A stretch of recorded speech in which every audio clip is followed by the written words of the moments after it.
It's your boy DJ Akademiks, and check it out, man, because more details are coming out after the police locked up the 3 ratcheteers. I'm talking about the top 3 goons out of Gwinnett County.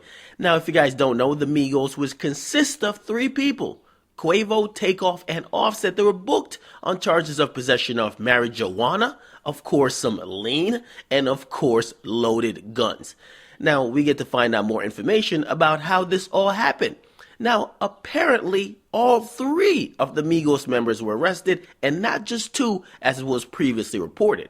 Now, here's the thing, because unlike a regular venue, when you perform at a university and you perform at an event, or even throw an event at a college campus that requires security, you're not going to run into a bunch of people who are running security detail, just a bunch of bodyguards or big buff niggas with fucking Kawhi Leonard braids that have on a security t-shirt.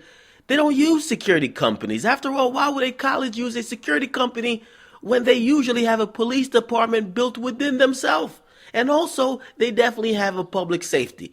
So, the people who are running security for all these events at a college campus is actually the cops, okay?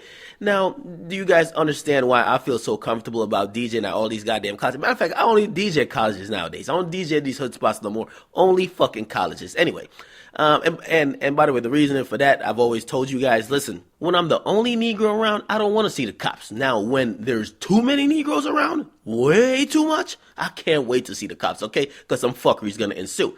But anyway, so the police, they're working the security for the university at the Migos concert, the Spring Bling event.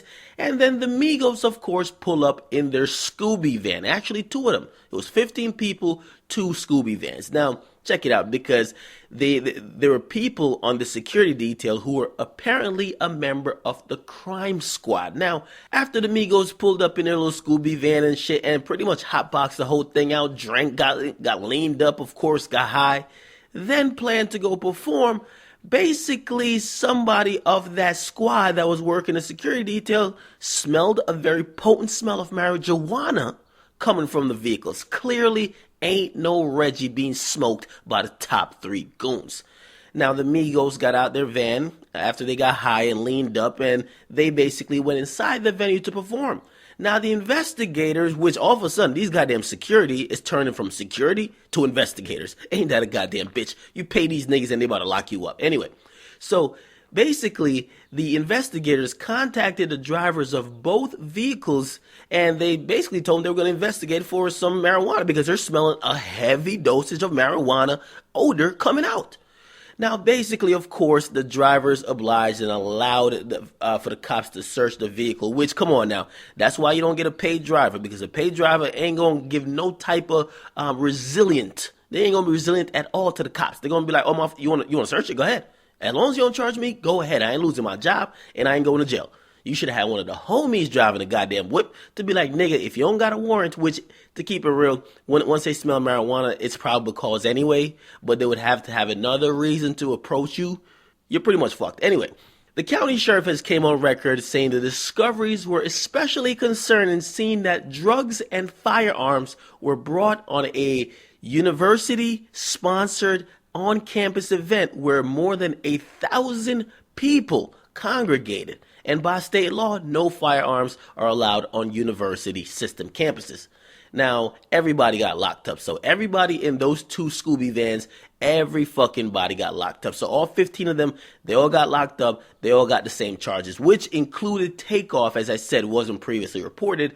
And now, listen, they've been in jail for the weekend. They're supposed to see a judge today. They're supposed to and expected to get a bail set and then make bail. But let me tell you this, man, it's kind of good and bad for the Migos. It's not good that they're arrested and probably will be in jail for a good part of 420, right? But it's a good thing that because the guns weren't found on their person, it was actually found in a vehicle they were in, they could just pretty much blame it all on one fucking guy or 2 fucking guys. Blame it one per vehicle and be like, nah, we don't know nothing about nothing. It's that nigga, okay? So we'll see what happens. And at least at the time of me reporting the story, they're still in jail. They've been in jail for about 2 days at this point. So you guys get in the comment box. You guys also hopefully said some prayers for the Super Savage 4 Offset, because he is a convicted felon and him getting caught with guns, if they do stick, that's not a good look. So get in the comment box, make sure you guys like, definitely subscribe. It's your boy DJ Akademiks, the negotiator. I'm out.